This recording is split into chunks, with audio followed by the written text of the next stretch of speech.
Well, we did it again in AFTERSHOCK, Rattles, New Jersey on Friday evening. It's meteorologist Joe Martucci here. This happened at 5:59 p.m. in Oldwick, which is in Hunterdon County, a rural part of northwest New Jersey, located just about a mile and a half southeast of Tewksbury, which is where we had the initial shock this morning, which was a 4.8 magnitude earthquake. Now, whether it was a 4 or 4.8, it's still classified as a light earthquake. That being said, there's noticeable shaking. 4.8's right on the edge of where it's shaking and where you start to see property damage. And thankfully, the damage has been very minimal across New Jersey and beyond. We see about 10,000 of these a year across the globe.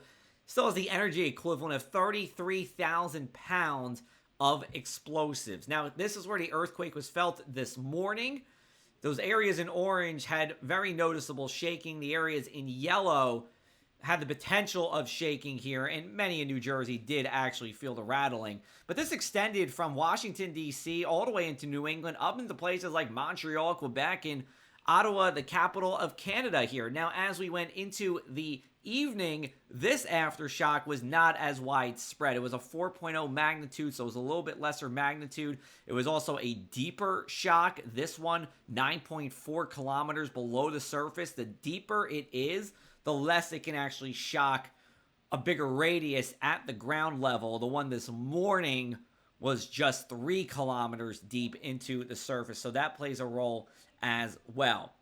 As we said this morning, there are earthquake fault lines in New Jersey. We have the Ramapo fault line. We also have a Flemington fault line, which around where those two meet up, we had the earthquake and a number of aftershocks. The one at 5:59 this evening was the 11th aftershock, but it was the one that was actually felt throughout much of the state. Now, this is pretty parallel to Interstate 287, and there's a reason for that. Where you have 287, you have lower elevation. This is where the earth goes from mountainous, from the Appalachian Mountains, into more of the coastal plain that dominates most of New Jersey. So it's not the fault that we see in California in terms of the fault lines, but there is still one in New Jersey, and it is a focus for earthquakes. You can check out more from me and our lead weather team with our Across the Sky podcast. New episodes come out every Monday.